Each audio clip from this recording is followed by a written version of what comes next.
Good evening, everybody. Happy Sunday. Here we are, Sunday service, August 8th. Today, we're going to be talking about seller financing mobile home parks. We have a mobile home park that we just closed on a couple of days ago that we are going to break down, talk about, show you guys what our plan is to amplify its profitability by about 50% over the next 12 months. As it stands right now, the deal came from a wholesaler who had no idea what to do with the deal.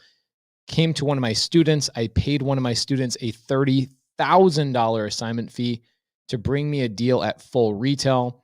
That's right. I bought this at full retail on seller finance, which means the seller financed the deal to us. We did not qualify. I've actually never even spoken to the seller, and the seller is my bank to the tune of $500,000. I've never even spoken to the seller. So all these people are running around getting qualified for loans and big juicy down payments and all these types of things. We're running around grabbing cash flow like crazy. This property that we purchased is down in Yuma, Arizona. We're going to talk about that deal today, kind of break down how many lots we have, what the average lot rent is, what the address of that property is. And we're actually going to go through the settlement statement of the deal so you guys can see how much money we raised for the deal, how we raised that money, where the money came from, all that kind of stuff, how much we're paying our lenders, when are we paying our lenders back? All of these things are going to be talked about today during Sunday service. So glad to have you all here. I did start early because I was so excited to talk to you guys. So if you're on my YouTube channel, thank you so much for being on the YouTube channel. We still have people tuning in on the old Facebook page, which I appreciate, and I love that. Some people just don't love YouTube. YouTube is the better way to go, and I'll tell you why. Because we'll get hundreds of people in YouTube. They're all collaborating. They're getting each other's phone numbers. They're doing deals together, et cetera, et cetera, et cetera. And then there's like 30 or 40 people over in the Facebook group wondering why they're not getting as much collaboration. So guys, if you want more collaboration, go to the YouTube channel, Pace, youtube.com/Pace Morby. You'll see the live stream. Click on that. Subscribe to the channel. We're here live every Sunday, 7 p.m. So I'm also on Instagram Live. So everybody on Instagram Live, hello. Unfortunately, you can't see the screen sharing that we're doing right now. I am screen sharing this mobile home park right here, and we're breaking down each lot today, step by step by step. So if you want to tune into the YouTube channel, jump on there. You'll be able to see all of my screen share. And guys, welcome to the show. Let's jump into it. Tanisha says, happy Sunday. Good to see you in here. As always, Tanisha, you're amazing. Nisha Hyde, what is up? Josh Corby says, Pace, I spent the whole week writing down questions to ask you on Sunday service. I would really appreciate the help, Pace. So Josh, a couple of things for you. Number one, be happy to answer your questions. Number two, a lot of my students are in the comment section. So tell them what you need, how they can help you. They will do deals with you. In fact, the deal that I'm going to talk to you about tonight was actually a student of a different mentorship who had no idea how to get this deal done and came to one of my students, and my students paid full retail for the deal, meaning full value. No other wholesaler could even come close to this. And that wholesaler made money. My student made 30 grand for bringing the deal to us. And still to this day, I've still never even spoken to the seller. So it should be a lot of fun. Dylan Good says, first Sunday service I've been to in a while. Dylan Good and I have done deals together. He's an amazing student of mine. So if you guys need some help, reach out to Dylan Good. Man, a lot of amazing people in here. So let's get started. So this deal comes to me pretty recently. Sorry, I'm not looking at you guys. I'm looking at my iPad, which I will be sharing everything with you guys. We're going to be showing you guys some settlement statements. Okay. I'm going to be showing you guys exactly what a deal like this looks like. Let's see, Yuma, Arizona, 287. Let's see. Boom, boom, boom. 2871 West 5th Street in Yuma, Arizona. Let's pull this thing up on Zillow or maybe on Maps. Whatever it freaking wants me to do.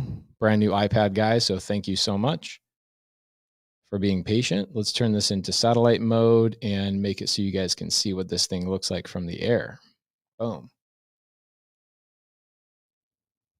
All right, check it out. So this is this is the park. You can see it's kind of a skinny sliver, and I will also share it with you on my main notes.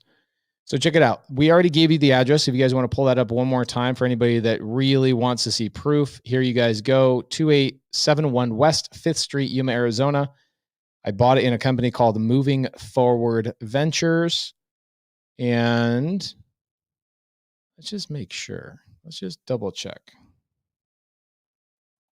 I want to make sure that we are getting. There's my settlement. No, let's see. Where's my settlement statement?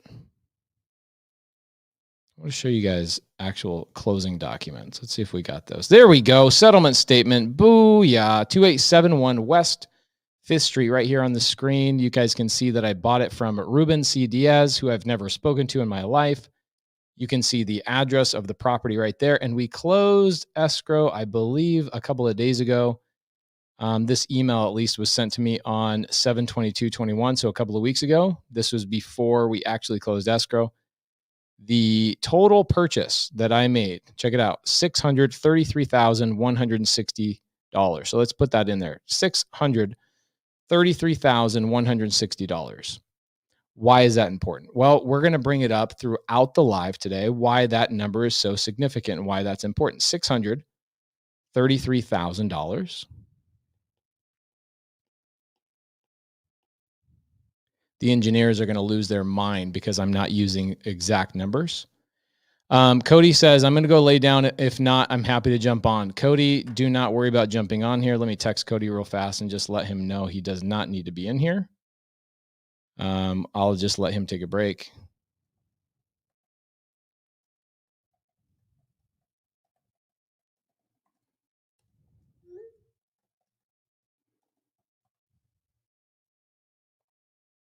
Sorry, guys. New iPad.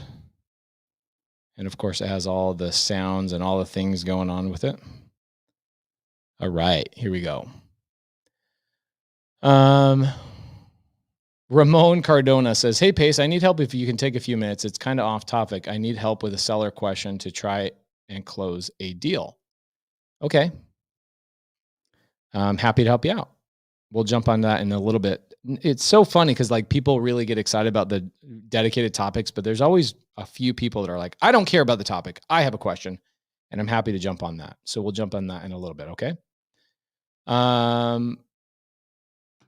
Let's jump back into this. So $633,000. Sorry, guys. I really want to get through this and then we can jump into some Q&A. Give me about 20 minutes on this deal and we'll be really, really quick. So as you can see, I bought the property for $633,000. Here's how that broke down. I brought $128,000 to the table. What does that mean? That means I actually brought in $128,000 in cash. Now, this is none of my own money. So none of Pace's money. So still my return, it's really interesting. My return on all of my investments, my return on all my deals is this little fancy thing right here, which means infinite. I have an infinite return because I didn't put any of my own money. None of that $128,000 is my own money. So where did that $128,000 go? Here's where it went. $128,000 goes to title. The title company that we went with was absolutely atrocious, but the seller wanted to go with them. So we went with them and we followed through with the seller. And going forward, I will never let the seller choose the title company ever again. But $100,000 went to the seller. All right. Seller got a down payment of $100,000. Now, this freaks a lot of people out because they're beginners, right? And they think, oh my gosh, I don't have $100,000. Well, guys, either did I. I didn't use $100,000. I used somebody else's money. So remember that. Remember, we teach you guys how to raise private capital. So I raise private capital, my private investor, and I'll bring that in like terms, how much money I'm paying them, when I'm paying them off. I'll bring that up in just a little bit. Okay. So here we go. This is a little bit trickier of a deal. I don't talk about these that often because a lot of people get unmotivated and they go, oh my gosh, I have to go raise $100,000 to do these types of deals. Guys, no, you don't. Just giving you a good example of a deal that we just closed this week. So $100,000 went to the seller as a down payment. that means I still owe the seller $500,000 because that's what the purchase price was. Okay. So the purchase price was $600,000. I gave the seller $100,000 down, and I still owe the seller, which now it becomes my bank. I still owe the seller $500,000 over 30 years. Okay. Pretty dope. Now, the other $28,000 went to the person who brought the deal to me. They made $28,000 roughly in an assignment. Okay. Now, what's interesting about this is that this was a mobile home park purchased at full retail. And for people who are brand new that don't know what full retail is, let me walk you through that just real quick. Okay. What that means is that if I was a wholesaler and I see a seller wanting, let's say the mobile home park is worth $600,000. Okay. Mobile home park is worth $600,000 on, let's say, Zillow or I comp it and I just value it at $600,000. Most wholesalers are going to come in here and they are going to offer the seller $400,000 or less. Okay, so that's what happened. A wholesaler went to the seller and the seller says, I want my $600,000. Wholesaler says, oh my gosh, I can't pay that much. The most I can pay is $400,000 because then I'm going to have to assign it to somebody else who's going to use cash or a hard money loan. And I'll be able to assign it for like $420,000 and hopefully make $20,000 if I can convince you to sell to me at $400,000. So because we use creative finance, we use sub 2, seller finance, etc. My student actually locked this up at $600,000 and made more money, made a $28,000 assignment fee, made more money than a wholesaler would have locking it up at $400,000. So think about that for just a second. A creative finance investor made $28,000 paying full retail. A creative finance investor made $28,000 assignment, assigning a deal at full retail, actually over full retail because I paid $28,000 over retail. Crazy, right? Crazy. And the best part about it is that my student, his name is Steven. I want Steven to bring me more of these deals. So what I did with Steven is I told him, I'm going to give you 5% ownership of this park above your $28,000 because I want you to be incentivized to be my partner and my boots on the ground in that local area.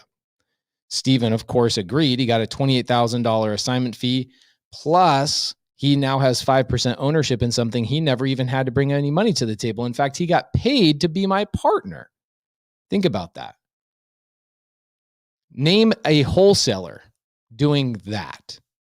Name a wholesaler doing that, and I will interview that person because, oh my gosh, that is the beautiful thing about creative finance is that my student, 1, made $28,000 paying full retail. 2, became a partner of mine, not bringing any money to the table. In fact, he got paid to bring the deal to the table. And number 3, my student got the deal from a wholesaler who couldn't do anything with it. Imagine that as a business model. Imagine a business model where you don't have to actually generate any leads. All you have to do is know a few strategies that other knucklehead wholesalers don't know and put yourself in a position where you can handle leads like this, structure them properly, give the seller what they want. Actually, the seller is going to make way more money going with us. And we are going to make way more money than a wholesaler ever would have, even at a $200,000 lower purchase price. So, Addison Walker, this means that I'm not doing a good job explaining this to you because I did say this out. I said this multiple times. The wholesaler did not get the deal under contract. Addison Walker, let me be very clear with you. The wholesaler had no effing clue what to do with this deal. No clue. The only thing is that my student does outreach to all of these wholesalers in their local area and says, I can help you with these tricky situations. So my student got the deal under contract and helped the wholesaler make a referral fee. The wholesaler made a referral fee. My student made $28,000. I don't know what the referral fee, probably $500 to $1,000 for taking a dead lead off your plate that you couldn't do anything with. That's the magic of creative finance. My student is the one that locked it up at 600,000.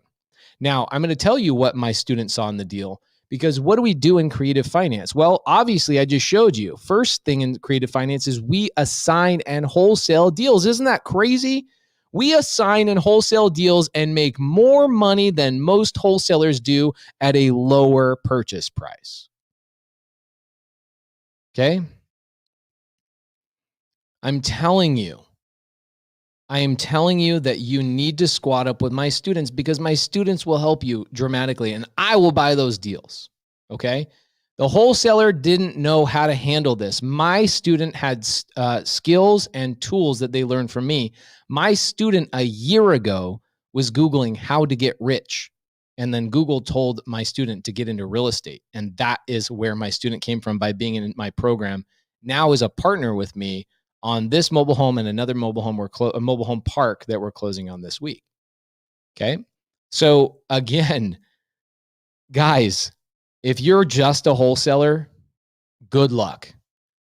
Good freaking luck. I'm telling you how absolutely overwhelming and competitive it is in this marketplace, especially as prices are going up. The only people can pay full retail are creative finance investors. Now, let's talk about this. What did we see in the deal? Okay, here's what we see in the deal. After a $100,000 down payment and a $30,000 assignment that I paid my student, we closed escrow. I've never spoken to the seller. Ironically, the seller is my mortgage company because the seller is seller financing the deal to me. So I make a monthly payment to that seller. So let's break this deal down. I still owe $500,000, right, to my seller, who is no longer the owner. They are now the bank. Okay. The seller is now the bank. What's cool about that is that my payment to that seller is $4,000 per month. Okay, so I make a $4,000 monthly payment to that seller. Then I brought in a private lender. My private lender, who I still owe $100,000. Again, I brought in private money for the entire deal. I own this 32 unit mobile home park. No money out of my pocket. I am the sole owner, minus a 5% profit share that I gave my student. I am the sole owner of this deal. And my payment to my private lender, this is kind of cool. Payment to my private lender is $1,280 per month. I'm paying my private lender 12% interest on this deal in second position. So 12% interest, second position. I have a 1-year agreement with them, and I'm going to refinance them out with either another lender, or I'm going to pay them off with cash that I make on this deal. Okay. So here's what's cool about this. I have a payment of $4,000. I have a payment of $1,280. So check it out. That's $5,280 per month. So let's take a guess. Most of my lenders are at 10%, but this lender, we gave them 12%. They're a lender that's been with us for a long time. We borrow a lot of money from them, and they specifically asked us for 12% on this deal, and we gave it to them. But most of our lenders are 8 to 10%. Cool. So Joe Wilson's asking the next question, which is great. So if I have a payment of $5,280 a month, what we really need to do, is we really need to figure out how much does this thing cash flow. So let's talk about this. Now, right now, this is my mobile home park on the screen. You guys can see the rents on the screen. $650 for this one, $300, $245. You can see this person's been in there a long time. This is a new tenant right here, $525. Anybody over $450 is a newer tenant. Okay. So we have new people in here and a lot of old people. So this person's been notified. All these people have been notified. Okay. All these people have been notified that we are raising the lot rent to, sorry, my screen is freaking out, guys. It's not happy right now. So we are raising the lot rent to $475 per month over 32 mobile homes. So right now, the amount of income this park brings in is $10,585 per month. Okay. Ooh, yeah. Kamahai, good to see you. Good to see everybody here. So this mobile home park brings in $10,585 per month. Let's go back down here. $10,585 per month. So if I bring in 10,000, dang it. Now I forgot the number. Sorry, guys. 10,585. That's the number. $10,585 per month is what my income is. Everybody's on time. All the tenants are on time. A lot of these tenants that are staying in here are vets or they're retired. They're on fixed income. Those types of things are going on. So nobody really falls behind. I think, so Paul M, is that 10K current or after price increase? We have not done the price increase yet. So let's go through. Great question. $10,585 is current right now. How did I arrive at 475? The way I arrived at 475, Brian, is by looking at lot rents in the area and where everything's trending. This is in Yuma, Arizona. So Yuma, Arizona gets a lot of people coming from California who are used to paying a lot higher lot rents, and Yuma is booming right now.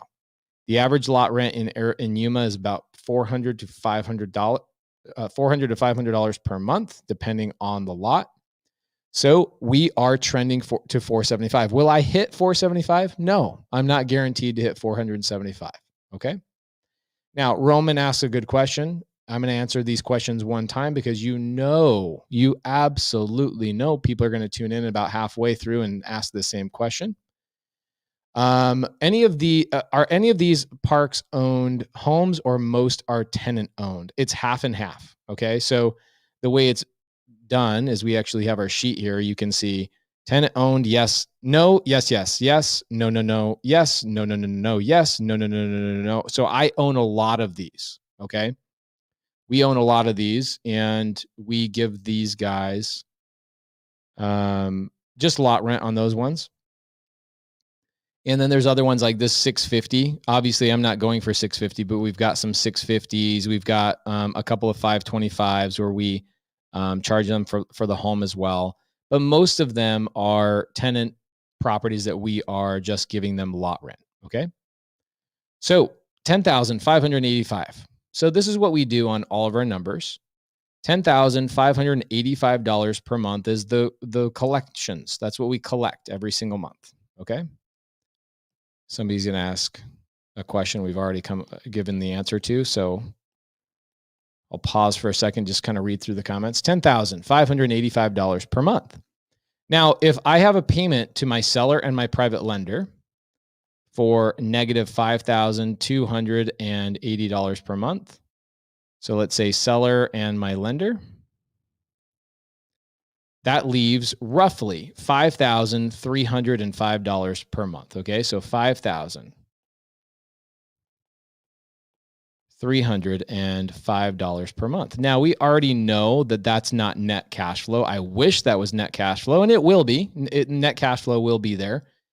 But according to our landlord, not the landlord, according to the seller who's owned this park for years, the average cost to do landscaping, maintenance, repairs, vacancy, those types of things. By the way, guys, mobile home parks don't really have a lot of vacancies. They get filled up incredibly quick.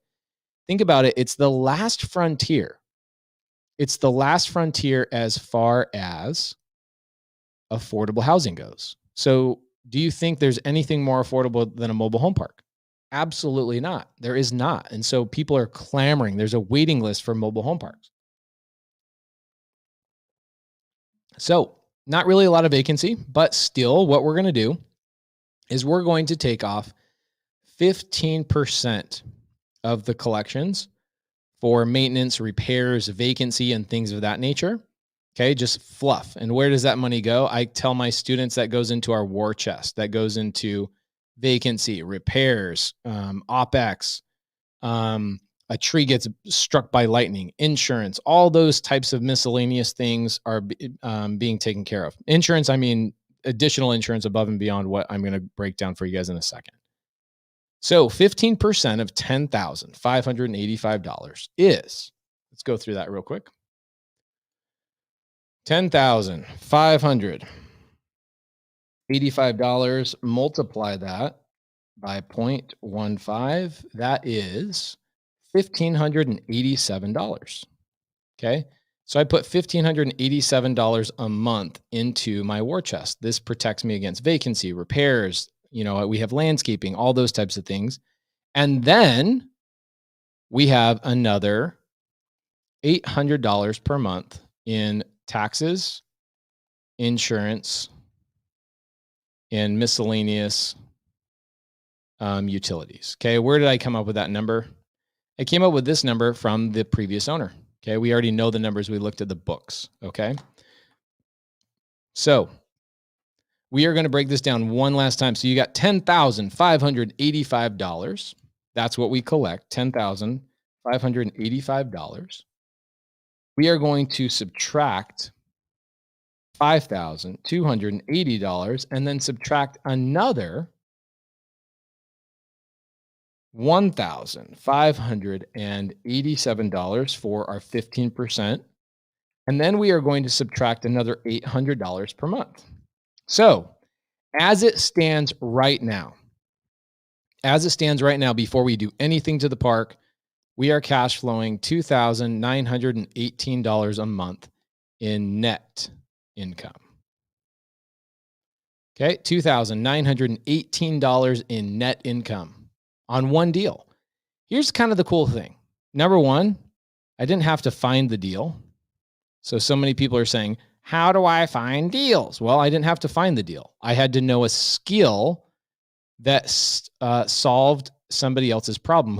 What skill did I know? I knew creative finance. Whose problem did I solve? I solved the wholesaler's problem, who didn't know their butt from a hole in the ground. And then the wholesaler helped the seller get the number that they wanted.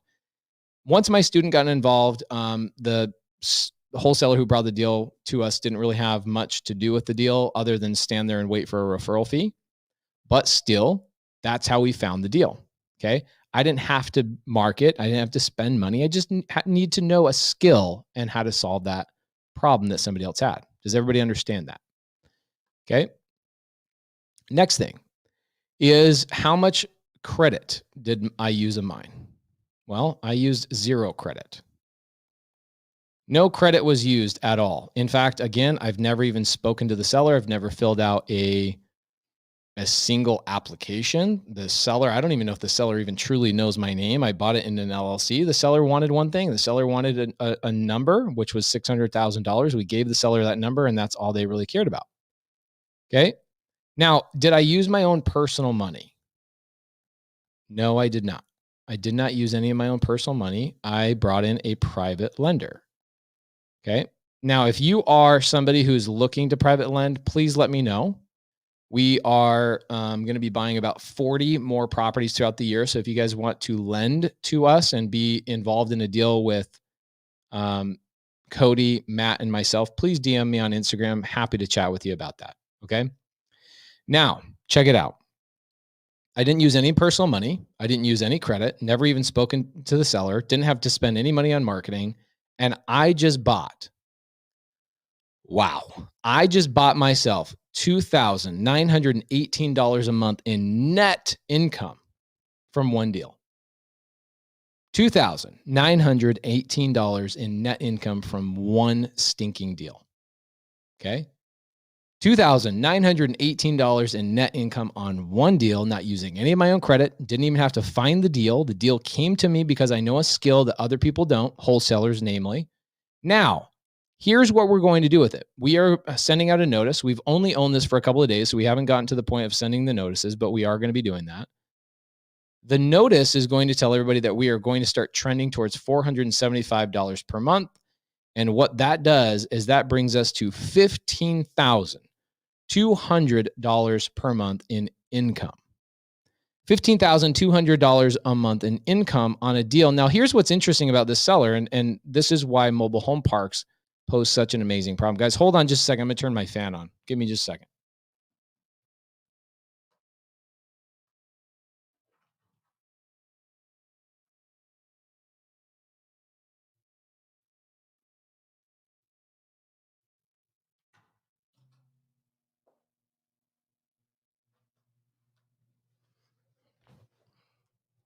Alrighty. So sorry. It's 115 degrees today. So you can imagine, need to make sure my AC and my fan are cranking. So that's a pretty amazing thing. If I told myself 10 years ago that it would be possible for me to build an entire portfolio without any of my own money, without any credentials. What's a credential? W-2. While all these other people going out and buying doing the BRRRR strategy, some people don't know what the BRRRR strategy is, Google it.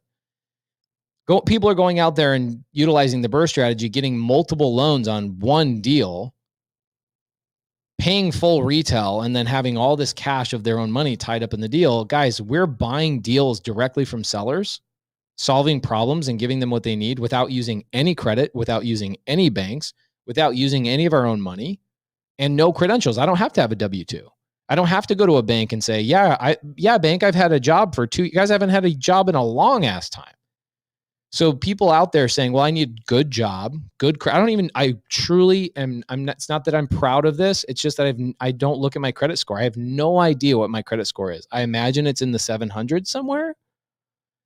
But I don't use my own personal credit to buy any properties. So I'm never worried about what my credit score is. I'm not monitoring it and trying to tweak it up 10 points and 20 points so I can get a better, don't even care at all about that. I don't care at all about going to a bank. I don't worry about filling out a loan application. I have not filled out a loan application for a home in probably over 10 years. Crazy to think about. And if I told myself that was something that I would be doing 10 years ago, I'd be like, okay, bro, all right, what are you smoking, right? But here we are. Let's go through that deal now. If we can bring in $15,200 per month on this deal versus what we were bringing in, let's talk about what we could actually make on this. So let's redo these numbers, okay? So 10,585. We're not going to be making 10,585 any longer. At some point this year, we will accomplish raising the rents on these tenants. Now, this is what's interesting about this seller. Why didn't the seller just raise the rents? Well, because he's in his 70s. He's not in this full time. He doesn't even think about it. He's vacationing. He's playing golf. He's doing all these things. Do you think he's really thinking about raising the rents on all of his tenants? No. No. That's the amazing thing about all of us and our opportunity with sellers is that we have the ability to go in and do things that they're too lazy to do and provide amazing opportunity for ourselves. So let's go through this. $15,200 per month. Of course, my payment, now I've got fixed costs, right? My payment to my seller and then my payment to my private lender is $5,280. I'm then going to still take out 15% as a hedge against future issues. So let's do that. $15,200, multiply that by 0.15. That is $2,280. So I'm going to put $2,280 a month over to the side. And then I'm also going to have, let's see, what else do we got? We've got, property taxes, insurance, et cetera. So those are going to be fixed costs. And then I've also got, that's it. That's my total deal. Property taxes, insurance. Then I've got miscellaneous operating expenses, utilities, all that stuff. Everything's included. Okay. So let's do this math. Let's see what my net will ultimately be by the end of the year. $15,200. Subtract 5,280. Subtract 2,280. Sorry, guys. Somebody's going to do it faster than me. This is what happens when you're on a live. It's really challenging to do this kind of stuff. 2,000 subtract 800. All right. So roughly, we will be in the green by the end of the year, roughly $6,840 per month on a deal that I didn't have to find the lead. I didn't have to negotiate with the seller. I taught my student how to talk to sellers and negotiate and structure deals. They did all that. They brought the deal to me, of which I paid them a $30,000 fee. Wait, did I pay them a $30,000 fee or did my private lender pay them a $30,000 fee? My private lender did. Now, with $6,840 in net income, $6,840 $840 in net income. How many people on this one deal, $6,840 per month in net income?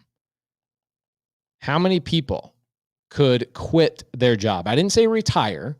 How many people could quit their day job on one deal if it was this deal?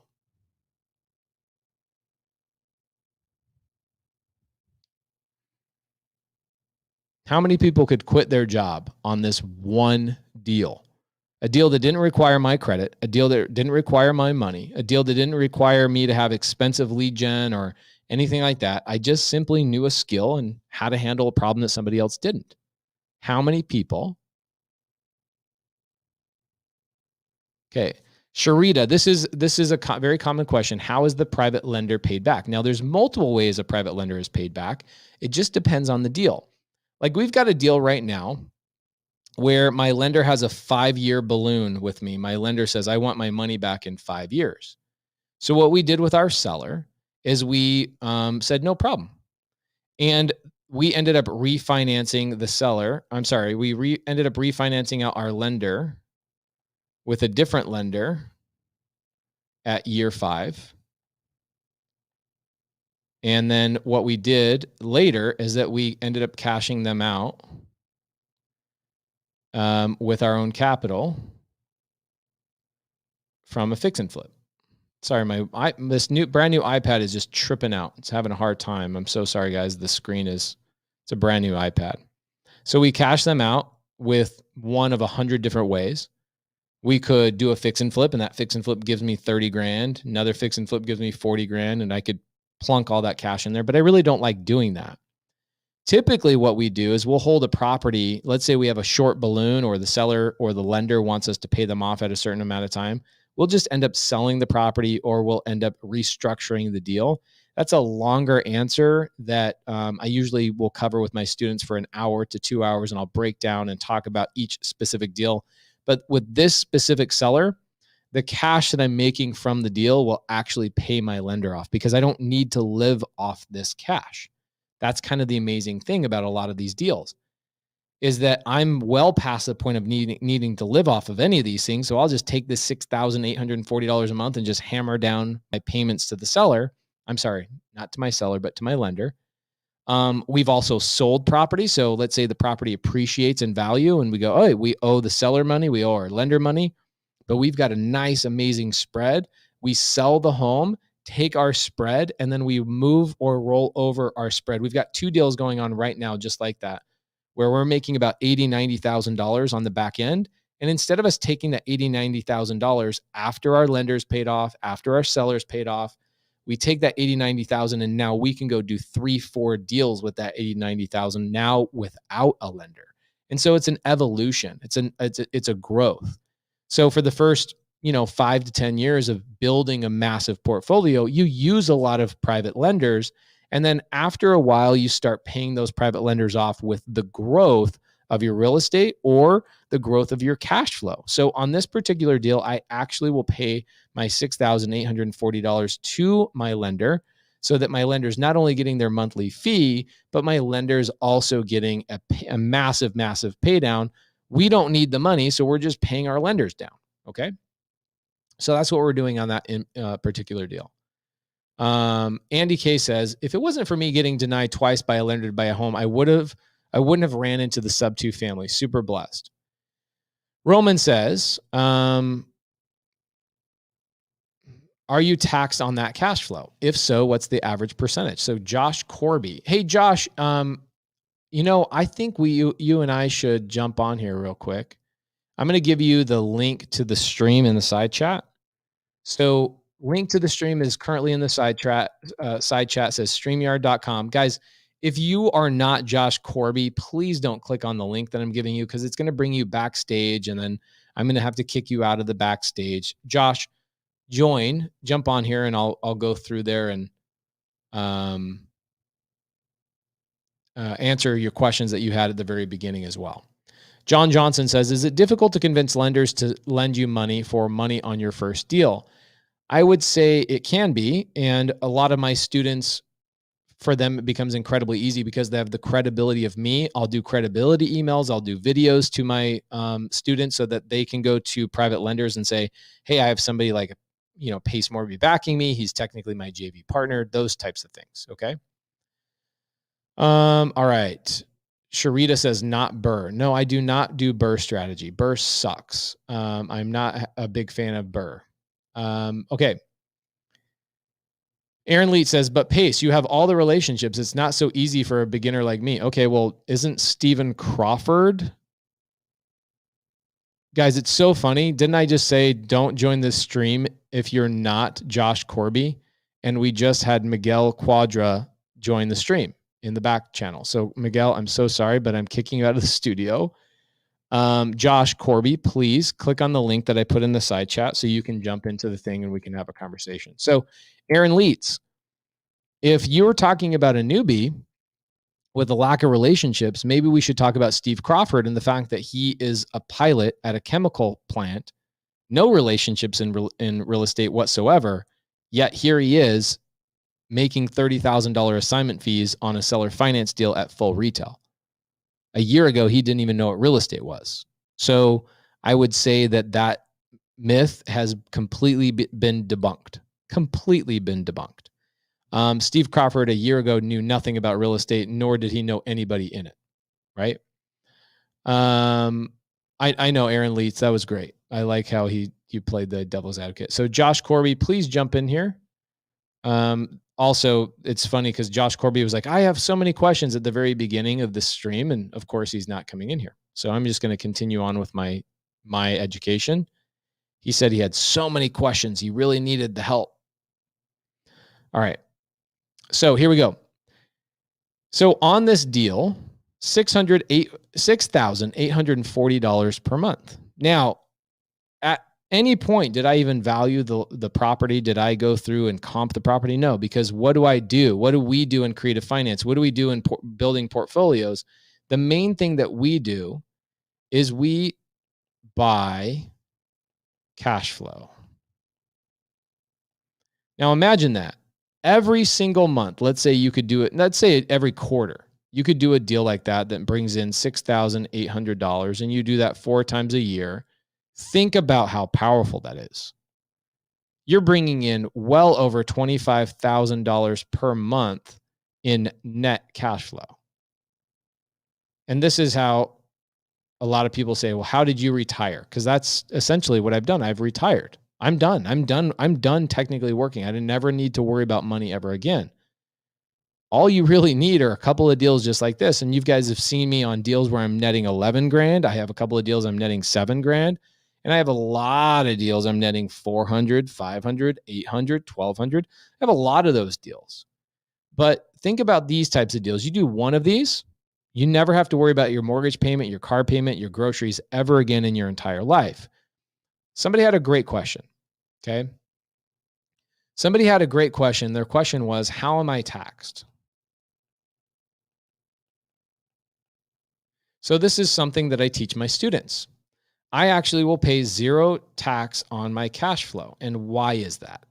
My cash flow, normal people that don't understand how the world works, normal people will put this in their name or their LLC, and their normal name or the regular name of their LLC will be taxed as regular income.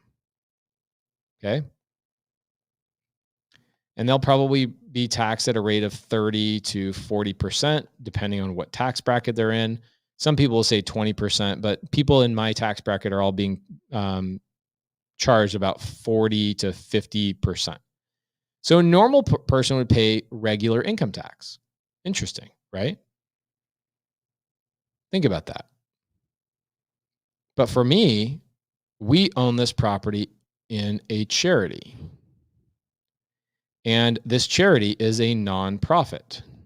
Now, I already know somebody's question that's not a non-student, right? Sharita says, could this deal have been a hybrid? Yeah, it could have been a hybrid, but not real. Actually, no, it wouldn't have been a hybrid because the seller owns the property free and clear, right? Thomas Gallant says, why would your student hand this deal to you for $28K when he could have made $6,000 per month himself? Well, Thomas, my student might not know how to raise capital as quickly as I can, right? I'm years ahead of him. So for him, he says, you know what? I got this deal. It needs to close in a couple of weeks. I don't have the time to raise the capital that you already have access to. If I had a little bit more time, I probably could have. But you know what? You giving me a $28,000 assignment fee and letting me retain part ownership is a powerful tool, because now my student can go out and raise more and more capital based on the credibility he has, based on deals that he's done, right? And a lot of times, think about this too, right?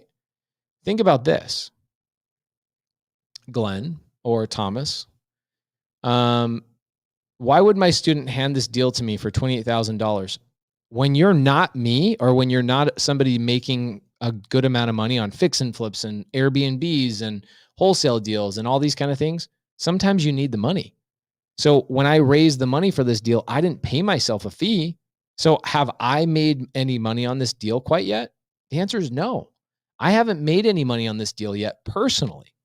Now, I've acquired $600,000 of real estate in my charitable foundation, which will be taxed as a nonprofit, which means I won't pay tax on my cash flow. Amazing. So that $6,800 every single month that comes into my charitable foundation for owning this property will be non-taxable. Holy moly. Now, the next question most people are going to ask is, well, how do I pay myself? That's a question for another day. Okay, that's a question for another day. I've answered this for all my students. But let's go back to your question. Why would your student hand this deal to you for $28,000 when he could have made that $6,000 per month himself? Well, Thomas, that kind of breaks down of where you're at in your life. If you're somebody making $3,000 a month and you've got braces for the kids coming up and you've got this coming up and you got all this kind of stuff coming up, the amazing thing is my student took a deal at full retail and made $28,000 assigning the deal to me and keeping part ownership in the park. Think about that. He got paid and he was given ownership of the park by bringing the deal to the table. Sometimes people just need $28,000. I won't be paid on this deal for a couple of months. So what if my student, coming from a less financially secure background, says, you know, I really could use that $30,000 right now, and a smaller piece as I build my portfolio and as I build my credibility and as I build my momentum, I really could use that $28,000. Hopefully that makes sense. It all kind of comes down to where you are. Chris Monroe, St. Louis says, do you suggest holding all properties in a charitable type entity? No, I don't. Why is this a non-taxable situation? Well, because my charity, which has to have 70% of my properties inside of my charity running a profitable type, not profitable, a charitable type of activity, I actually have to be charitable. So what is charitable about what I'm doing in a mobile home park? It is low income housing. Okay, so low income housing is charitable. Also assisted living, behavioral health, anything with VA programs. I don't have to say this because it's kind of the same thing. It's a little bit redundant, but Section 8, those types of things will allow me, as long as 70% of my portfolio is tied up in these types of things, I can keep my charity non-taxable. So basically, let's say I have 10 doors.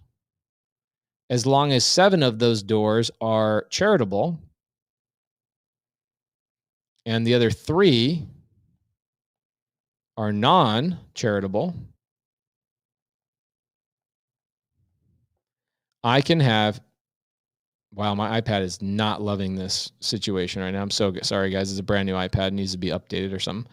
So I can take that cash and I am non-taxable on that cash, which is amazing. Now, again, so many people are going to be like, how do I pay myself? Well, you can pay yourself a management fee out of your, there you go. Joe Wilson says, plus your student gets a car payment each month for being a part owner. There you go. That's infinite, right? Marco Huss, curious, did Steven negotiate with the sale with you prior to getting the mobile home park under contract? If not, how did he know he could find a buyer at full retail? Well, Mark Rojas, that's what I teach my students, right? I'm curious where that question comes from. My student has learned something from me, right? So my student's gone through my program. He understands how to value things. He understands how to talk to sellers. He understands how to structure deals. He doesn't necessarily need me to tell him to go buy the deal. I just so happen to be the buyer. Now, we have thousands of students doing thousands of deals every single month, and they're doing deals with each other. They're doing deals with other wholesalers around the country, and I'm not involved in any of those deals. I just get to watch them happen, which is amazing. Sub 2, seller finance, wholesale, fix and flip. Our program teaches everything, and all of our students do everything. Novation agreements, which is something that nobody talks about. So my student learned that from me, Mark. And my student learned how to value and underwrite deals. On average, our mentorship puts in about 40 hours a week of Zooms on individual topics that allow students to jump in and go, I need to learn how to underwrite a deal. Great. We have a Zoom on Fridays all about underwriting deals. I need to learn how to talk to sellers. Great. I have somebody on my team calling sellers 4 hours every single day. Okay. Resource after resource after resource after resource. It's an overwhelming amount of resources. So at the end of the day, the way that my student understood how to bring the deal to me is because he learned how to do so over the course of my education program, right? Yep, Trent McClinton, $30,000 just like that, mind blowing. Here's Stephen Crawford. I have no idea. He says, nope, Mark. I have no idea how what Steven's going to do with that 30 grand, but I'm happy he has it. I imagine he's going to spend that money on something cool. Aaron Leet says, I finished my first deal 2 weeks ago, and I learned it from Pace while getting help from the Sub 2 family. There you go. That's the amazing thing about our mentorship, is that the community is what will help you continue to grow and grow and grow and grow. And there's also no limit on our mentorship, because we believe a community mentorship is the only way to truly grow. And so who wants to be kicked out of a community, which is what most educators do nowadays? Okay. How much management goes into a mobile home park? Very little. What's amazing about this is we actually have somebody living in the park that collects all the rent and does the handyman work for a reduced price on his rent.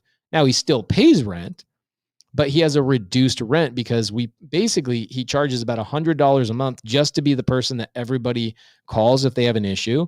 He's the one that drives around and knocks on everybody's door, collects the rent, makes the deposit. That is somebody living on site. And that's how most mobile home parks are. Okay. Let's see here. Brian Shablo says, what team would I need to buy and operate this mobile home? Certainly as a newbie, it would be quite challenging. A property manager, and what would be the cost? Brian Shablo, I just answered that question. There you go. Kamahai, my brother. Pace transformed our business. The community that we all have has allowed us to scale, build a marketing machine that brings in consistent deals monthly. Let's go, bro. I also saw your guys' Instagram, your TikTok. You guys are doing such a great job. I'm super proud of you and your wife, Tristan. She's amazing. Edward Johnson says, when doing a subject to or seller finance, how do you come up with a good assignment fee? It's a great question. We answered that 2 weeks ago on Sunday service for about an hour. So I'm not going to answer that today. In fact, we are 10 minutes late. So the gentleman that really, really wanted our help tonight, I wanted to break down this deal. I wanted to show you guys a deal that we had just bought and told you about how we valued it, where the lead came from, the money that we're making on the deal, all those types of things. And we accomplished that. We showed you guys exactly how that works. The gentleman who really wanted to come in here and get questions answered, he said at the very beginning, he says, Pace, call on me. I have questions. And unfortunately, he's nowhere to be found. So guys, if you want to join Sub 2, there's 14 states that we're locked out of. We are sold out in 14 states. Click on the link in the side chat to see if your state is open, if there's a spot available, and would love to have you in there. Any of my students will attest that they absolutely love it. Our mentorship is one of those mentorships you pay one time. You're in for life. In 5 years, 10 years from now, I'll be cranking out Zooms every single week. And you guys will just absolutely love hanging out with the sub 2 students. Check it out. Steve Crawford, Mr. How do I get rich is how he jumped into our mentorship. So Utah is the best group, FYI. I need to make a group trip up to Utah. So guys, thanks for joining us. A little over 300 people joined tonight. We didn't promote this tonight. We just do it every Sunday, 7 p.m. So please come in next week. We're going to be doing just a general Q&A next week. We're not going to talk about any items specifically. We're just going to go through the chat and answer question by question by question. So please invite your friends, share this on YouTube, give us a subscribe. I really appreciate you guys being here. And I am just so grateful to have this opportunity to come in and teach you guys what we're doing. Every single day, we're buying cash flow. We've got a deal right now in North Carolina that I'm super happy about. It's another similar situation where I've got a student who ran into a wholesaler who locked a seller into a contract at full retail, put the seller in a really bad situation. Her name is Jacqueline out of North Carolina. Put her in a really bad situation to the point where she moved all of her stuff out of her house, expecting to close escrow with that wholesaler. The wholesaler ghosted her until one of my students reached out to that wholesaler and said, "Hey, do you have anything I can help you with?" The wholesaler said, "Oh my gosh, I locked this seller into a really bad situation. She's moved all her stuff out of the house. We're supposed to close escrow, and I don't know what to do. Just take the lead off my hands." And we ended up calling the seller, buying the deal, 2.8%, 2.87% interest, sub 2 deal, North Carolina, going to turn into an Airbnb. I'll probably make a couple $1,000s a month on that deal. And man alive, we have stories like that every single week. So once that deal closes, which I think that deal closes this week, and then I have another one in Decatur, Georgia closing this week. And then the week after that, we have 3 more sub 2s closing the following week. Guys, it's just compounding cash flow, cash flow, cash flow, cash flow. One deal can change your life. One deal can change your life. Whereas most people are sitting there thinking, I got to go build 30, 40, home portfolio until I can actually have that financial freedom. If you're going after an Airbnb, you're going after a mobile home park, you're going after a higher cash flowing exit strategy, one deal can truly cause you to quit your job and go full time. Then it's second deal is like, wow, my lifestyle changed. Third deal you do is like, holy moly, I'm the richest guy in my neighborhood. Fourth deal is like, oh my gosh, I need to move out of this neighborhood. These people are poor. I'm telling you, it is absolutely amazing what creative finance can do for you. So Ramon says, I waited. Let's see. Pace, don't go. Okay, Ramon, what's your question? I will get one last question for the night.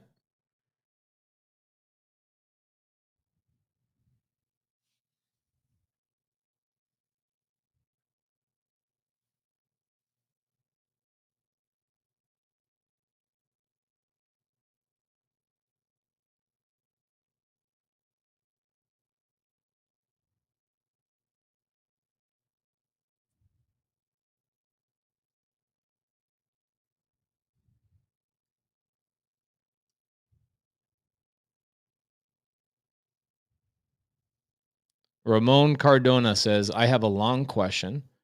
I need to talk to you. So I'm giving him the question. It's interesting because we do 30, 40 hours a week of Zooms, and Ramon couldn't wait to answer his question in our Zooms. So let's get him on the live. Aaron Leet says, Pace, are you in your old house right now or your new place? I am in my new house. I've been here for about 2-3 months. It looks like the same house because I just put the same painting behind me. Hey, Ramon, what's up, bro?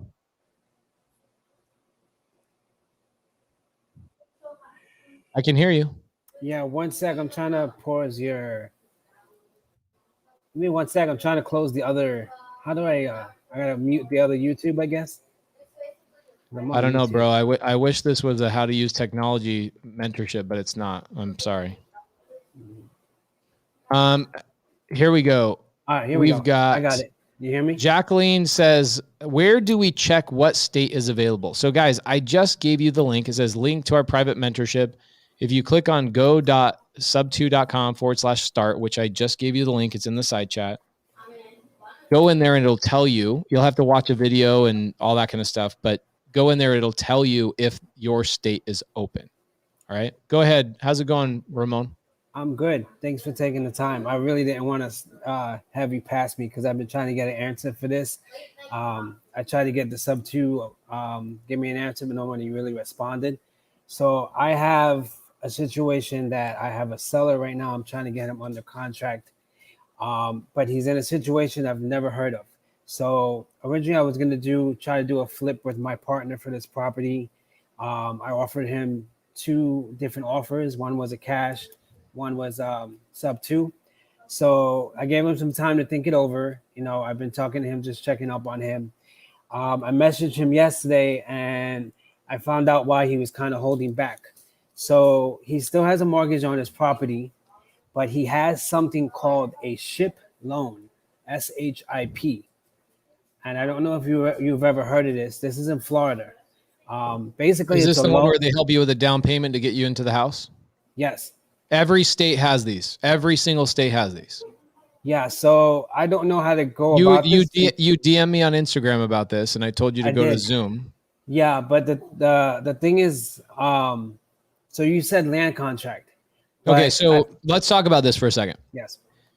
What you're saying is, if the seller actually sells the property, then the city is going to reduce his equity by 50%. So there's nothing he can do except sell it to you over a long period of time on a land contract. If you go and your exit is going to be a cash deal and you're going to fix and flip it and a homeowner is going to buy that deal, he would have to seller finance it to that end buyer in order for him to avoid that 50% of equity attack from the city. Okay. So let me reiterate that one more time. If your seller wants to retain all of his equity, the only way for him to do that is to sell it over a long period of time. So if you decide we really just want to fix and flip it, he's going to lose half his equity. That's all there is to it. Okay. Even if I do a buy and hold, like a seller finance, but no. Hold on. Those are 2 completely different things, brother. Remember, a fix and flip and a buy and hold are not even closely related. No, I know that. So originally my exit was a flip until I found this out. Okay, a fix and flip. Let's just cross that off the table right now. A fix and flip, while you would make money and the seller would get some of his equity, a fix and flip would cause the buyer, right, Tommy and Tammy Smith, going down to Bank of America, getting a new loan, buying this property from you and paying off his old loan, would cause him to lose half of his equity. So a fix and flip is not the best exit strategy for you. Yes. So even if I do a buy and hold, this is the problem. Once a year, they have somebody come and check if the homeowner is living in the property. And then they also send out paperwork that has to be sent out as proof that they're living there. Okay, so every state has the same program, and no state actually does that. What they do is they verify that there's a utility. What they'll do is they'll ask for a utility that's still in the seller's name, and they will also verify on title that the seller's name is still on title, which obviously it will be. So what you do is you buy it on a land contract, because on a land contract, it does not transfer title or deed. The seller keeps their name on the title. And bro, you need to come into the Zoom on Tuesday night and I'll explain this way more in detail, but I'm giving you, this is my free podcast. So you coming in here for this question, I understand why you're doing it, because you need an answer right away. But on Tuesday, I can detail this out more. Okay. So what you do is the seller needs to keep one utility in his name. Could be an internet line. It could be a water line. It could be anything. Doesn't matter. Okay. And the seller needs to keep, you need to buy it on a land contract. And you could technically, if you wanted to, you could turn around and sell it on a land contract, but the seller's name has to stay on the deed so that the city doesn't see that he's sold the property. Okay. So would I have a problem renting it? Not at all. It can't be, he said that it can't be refied, it can't be sold, and it can't be rented. Yes, it can be. It can't be refinanced. It can't be sold unless we already established that a couple minutes ago. It can't be refinanced and it can't be sold unless he's willing to lose half of his equity, right, in this SHIP program. Okay. The thing that worried me was the rental, because he was like, the rental is not even an issue whatsoever. Okay. Okay. Do you think the city has time to physically send anybody out to these properties? And how would they actually do that? They're going to come and knock on your home and be all intrusive? That does not happen anywhere in the country. Okay. What happens is they ask you to send out, they have you fill out a packet, and they have the seller supply a utility in his name. And then they also verify that the homeowner still has their name on the deed. Gotcha. I have one just like this in Mesa, where the seller bought it with a down payment assistance program from the city, where the city, actually, it wasn't even a down payment. What it was is the seller was in forbearance. The city came in, helped them out, caught them up, and then they said, if you don't own the property for at least 15 years, we will take half of your equity. And so what happens is this, and it's all over the country. We do transactions all over the country. The city will not go to the property. The city will ask for a utility statement and for the seller to fill out the packet. Okay. Can I ask you one last question? Yeah, of course. If I'm gonna relate this information to him, if I have trouble him believing it or something, is there any way I could get something from you in writing that would better explain it so I could give it to him? What do you think the answer is? I don't know. Have you not seen me write credibility emails to all the students? Yes, I have. Okay, so what's the answer? Yes. Of course. Can you please do that for me? Because I'm supposed to be in touch with him like this week. Absolutely not. This is the thing you got to remember, okay? I don't like writing credibility emails to sellers, because what happens is you end up sending the seller an email, and the seller reads an email rather than you overcoming their objections over the phone. If you're trying to get the email to be the reason why it's overcoming the objection, get on the phone. That's why I don't want to send it for you. You need to get on the phone. What you should do is call him up and say, hey, I talked to my partner, Pace. Pace does deals all over the country, and him and I partner on deals in Florida. This is his experience. If you want to talk with Pace, he's available on Tuesdays. What is Tuesday, Ramon? That's the Q&A. That's the Q&A Tuesday night, right? So you can bring your seller to the Tuesday night Q&A, and I would be happy to talk to your seller. Okay, great. I just might do that. I'll see. I'm going to call him tomorrow. You better bring him. I would much rather talk to your seller than write him an email, because my experience is that sellers will read an email rather than build better rapport with you via phone. And for me, I'd rather you build better rapport and have confidence in what you're saying. But if not, bring him to Tuesday Zoom. All of the students would love to see me talk to the seller about this stuff. Okay. Thank you, man. I appreciate it. Of course. Don't be sorry. The reason why why I'm a little bit abrupt is I'm not just talking to you, am I? I'm talking to, we've got 300 plus people in here, and I'd say a good 200 of them are sub-2 students. And so I'm talking to you, but I'm really talking to all the students and letting them know we do have like 35 Zooms a week that you could come into, right? And unfortunately, you wanted to talk to me on Saturday, but I didn't have good internet. So it's like the one time in the entire year I canceled my Saturday Zoom, and you probably were like, oh crap, now I got to go into Pace's Sunday service, right? Well, I didn't mind. That was all right.